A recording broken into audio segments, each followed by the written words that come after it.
Going to do today, if you haven't seen this before, this is trainingsites.io, and it's our site for starting, building, growing education businesses, all about creating courses, selling courses, having a platform to share your expertise. And every day, what I do is I go through the tabs that we had open at the end of the day, just talk about what they were about, why I was looking at them, and how they may fit into your business. All the tools and services available to you as moving forward. So again, if you haven't visited trainingsites.io, please go open up an account. We got a whole bunch of great courses in there as well, and you can become part of the community at no cost to get started. So what do we want to do today? Well, the first thing I want to talk about is something called micro-learning. And if you haven't heard before, one of the things that I focus on when we're building out our online training campuses, part of the campus blueprint, is making sure that you understand what kind of course that you have. And is it an actual course? Are you sharing process and content, or if you're actually looking for a specific outcome? And there's all sorts of different ways to deliver it. And I try and break it down into three different versions. One is the actual full complete course. There's mini courses and micro courses. And micro courses are kind of interesting because I think they're going to be a lot more popular moving forward, just because of the time constraints for people to actually take the course. And more importantly, that there's usually a specific task or part of a process or part of a course that they just need to learn and be able to actually apply to something they're doing currently. So it's going to be kind of interesting, this whole space in micro courses. Now, the reason I'm talking about this is because there are a number of platforms that actually help you create and distribute micro courses that aren't the traditional WordPress ones. And personally, I was doing a little bit more research for some of our clients and myself personally, just to figure out how this kind of fits in with things. And excuse me, the thing that kind of came up is that there are separate platforms, and that the platforms are more tailored towards business to business and or larger companies. And why is that? Well, they usually have some kind of staff or department that is doing instructional design, understands part of the process or the part of the business that they need to train, and they have to train a number of people and make sure that the people are consuming the content and applying it correctly. So it's a little bit different than just selling a course or creating a mini course to teach something to a broad group of people. I found that these micro courses are more specific to a company or a much more focused group of people. So what are the ones to look at? Well, let me just open up some of these ones here. We'll take a look at, there we go. There's the Training Sites site. So here's the first one that, I ran into, and I'll just open this one up here. And let's do this one here. Yeah, this one is called 7taps. And it's 7taps.com. You can go check out the site. And they just focus specifically on micro courses. So it's not a big platform for a campus or large courses. It's just for small specific tasks that need to be put in, not necessarily with a talking head, but being able to get like they say, impactful in minutes to reach learners wherever they are. So it's a little more focused to mobile platforms, but also not a talking head platform. So you can go take a look at that one. They have demos, that kind of thing. And you see that a lot of the formats here, of course, are in mobile. And lots of people are using, but again, they're big companies. And it's a whole platform for these small courses. I'll give you an example up at the top here, some of the ones that they have. If you look at some of the learning cases. So it's stuff about deskless worker training. So a lot of things that obviously people are not necessarily, in businesses, are not necessarily at a desktop, but they're out in the business. They're out interacting with customers. They're not in front of one. Onboarding, sales, job aids, internal communications. These are all things that tend to be more business oriented. The only reason I mention this is I just want you to think and take a look at this. Here's kind of the action item. Go take a look at this particular kind of training and see how can you use it in your small business or your one-on-one business. And I think there's a lot of value if you go through some of the demos, take a look at things, and see what actually happens on how they apply it. and how you might apply the course format, not the delivery of it through a third-party service like this, which is probably going to be too much for you if you're a smaller business or an individual, but figure out how did they structure the course, what were they trying to get across, and is that an approach that would help me get my story across and or my information across to people. So that one's 7taps.com. Make sure to go check that one out. The other one that I ran into, which is Tab, is again another kind of thing.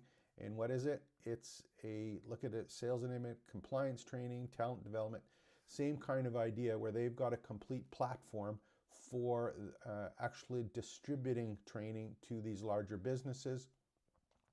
And if you look at some of them, platform, government, services, content creation, learning management, it's an all-in-one kind of service. And again, this is just another one to look at to see how this is set up and where they're actually using the content and using this micro-learning or this platform for businesses to see if it's something that you can use in your business.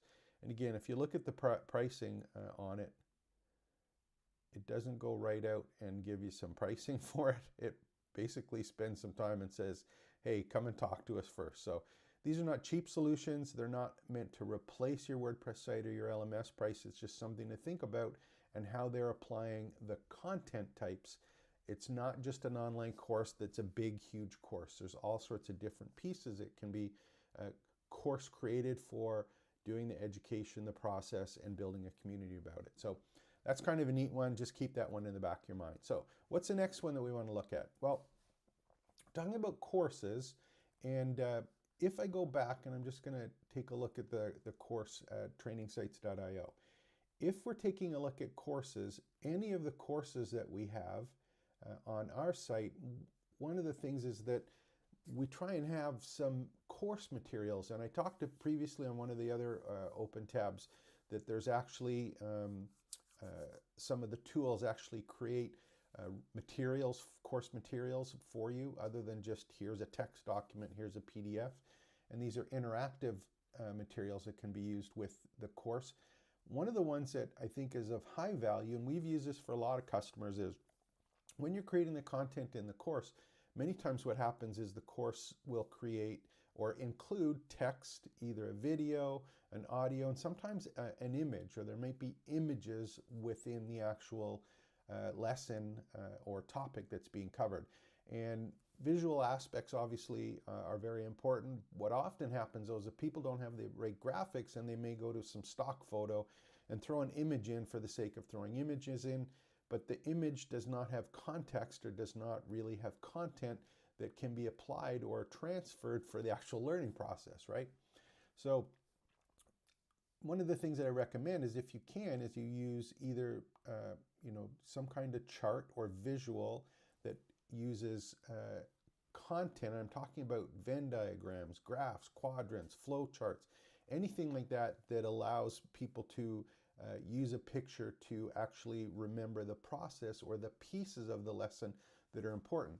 And there's a couple ways of creating those. Obviously, you can, if you're using a Venn diagram or things like that. But one of the fun ones, of course, is infographics, and they can be used basically as an outline, but a way to, acronyms, things that you can use to remember, or steps or processes that keep in context all of the other materials that you're including in your course. And there's a number of ways to make these. Of course, the first one is that, you go to your Canva account and you say, look, I want to go and make a particular infographic, and I pick one, and I can play around with these, and I've manually got to go through and open these up and go and manually type them in. And they have holders that are here as an example, placeholders, but you have to go and you really have to actually put it together. The template that they're providing is just the outline of the flow chart, not necessarily the content of the flow chart. So these are great ones to use. Some of them are simple. You can reuse them, add your branding, and if you get a good kind of a good template put together that you can use on a regular basis, they're rather quick to add. However, what we did find is an actual other tool for creating infographics or pictures that can be used in courses that is, I think, highly valuable, because what it does is it's using AI tools similar to ChatGPT to actually create the infographic. So in Canva, you're picking an infographic and doing an edit. If you take a look at the one I'm going to show you, you're actually giving or getting the AI tool to create the graphic and the content for you that can be very, very effective, obviously, if you're creating this content. So let's take a look at that one right now. And hope I opened the right one up. There we go. It's called Pick to Chart. So I'll accept all the cookies here. This one, what it does, next generation of infographics, so it's AI generated. And what it actually does is there's a free one. So all you've got to do on this one is use, let me just see if it has it on this one. I wonder if I might have to open one up. On this one, basically what you're going to do is you're going to go in and you're going to actually go and say, what are the 5 tops, or what are 7 tips for, or what are the 3 processes, or what are the 6 steps, or list the top 10. So you can actually go and give the prompt, and it will actually create it for you. And you're going to end up with the text, and you'll be able to pick the template like Canva and be able to edit the Canva after. But the real difference, of course, is that you're not going to have to go and manually put in your text. It's actually going to do that for you.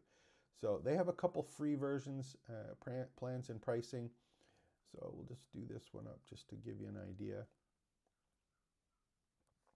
You can see in the image right here, they're just running it through. So they've got a free one there that we can look at, and then they have some other paid versions for individuals and businesses. And the real difference here, of course, is the number of assets that you have and the number of projects that you can create on a monthly basis. So again, take a look at this, have some fun with it. If you do want to see some of the templates that they have, where's one? Let's do business. So you see it's similar to Canva. You've got a whole bunch of different ones. And again, it puts them together and it actually fills in the content for you, which is kind of neat. So that one is called picktochart.com. Again, I'll put the links below so that you have all of those. But just an interesting one if you are thinking about your courses and your content materials, being able to market some of the courses that you have in terms of introducing different pieces of the process or the information that you're trying to do. And again, these are totally customizable as you get going with these. Okay, so we got infographics, we got micro-learning. What's the other one that I want to share with you? Now, unfortunately, I'm going to share this one with you. Unfortunately for me, I'm in Canada, so I don't get access to this yet. However, I have seen it, demos of it, and it's very, very cool. So here's what I'm talking about. If I go and I take a look at just a ChatGPT account that we have, you can see that I have hundreds of chats that I've collected over a period of time. And those chats, actually, some of them are for clients, some of them are for us. But the thing is with these chats is if you take a look at them, some of them are like 15, 20 different prompts in a series. And there's a lot of great information there that's very difficult to organize after. You can try and archive it within ChatGPT. You can try and print documents of it and keep them as documents and try and organize the documents. But there's a huge amount of value that gets created on a regular basis in our Google account, for example. So we use Google. We have Google Docs, we have Google Photos, we have our Gmail, we have the whole G Suite, or whatever it's currently called, available to us with content that we're creating as we capture our digital assets. And I'm talking about everything from notes from, that we actually have during business meetings, personal notes, everything is there. Even the stuff that we do with clients where we're keeping notes. You're capturing all that digital exhaust. What do you do with it after? Well, it's very, very hard to organize it. And there are some tools, for example, like Evernote or Notion, which are actual third-party applications where you have to take the content that you've been collecting and put it into or organize it in those other tools. I'm going to share something with you that is really neat that I don't get access to, but if you're in the States, you can certainly open it up. And that one is from Google, and that one is called Notebook LM. Now, the reason that this is pretty cool is when I think of ChatGPT, and I'll go back to this again. If I'm looking at ChatGPT, what's happening is the information that ChatGPT is pulling from is it's vast. It's all the information that it has. So anything that I'm requesting clarification on or putting together, it's from everywhere. What Notebook LM does is it allows us to focus the content that ChatGPT is pulling from, technically, from our own information if we want. And we can do or use this Notebook LM as a tool where we can give it access to a Google Drive, give it access to notes that we've collected, give it access to PDFs that we've downloaded. And what it does is it allows us the same kind of interface at a stack of information that we want, and then ask the notebook or the AI tool within the Google Notebook LM here, it'll actually do the ChatGPT stuff, but organize it for us so that it's in our notebook. So this is a really, really cool tool that they're just playing around with, and I think it's going to be very interesting on how this gets applied in businesses, and especially for courses. So if you can see on the screen right now, you can add the content from PDFs, from files, from your Google Drive, have it available, and then actually use the prompts below, just like ChatGPT, to give you a synopsis of it, create a course syllabus of it, give me the top 10 tips, where are the references, where else should you look, and ask questions, and it even gives you some prompts as well. So really, really cool tool, allows you to save them and really create outlines, suggested ideas, everything, putting it in one place. So these are some of the things that we're looking at right now. I think, as we move forward, for me personally, for course creators, campus builders, that way of archiving the community content and making sure that it's available to everyone in an organized fashion, it's more than just courses. When you're building out your campus, you're building out your training site, it's a place where people can share their experiences, but just you as the community owner or the moderator can actually guide, or what's the word for it? It's kind of moderate or kind of keep the focus on what you want your community to be focused on. So courses are only part of it. It's not everything. There's, again, a huge opportunity for us moving forward as we're building out these training sites and these learning campuses. So hope you enjoyed the tabs today. We'll see what happens for the rest of today. I'll be back tomorrow morning, and we'll figure out where we're at with the open tabs from trainingsites.io. Take care. Expect the best.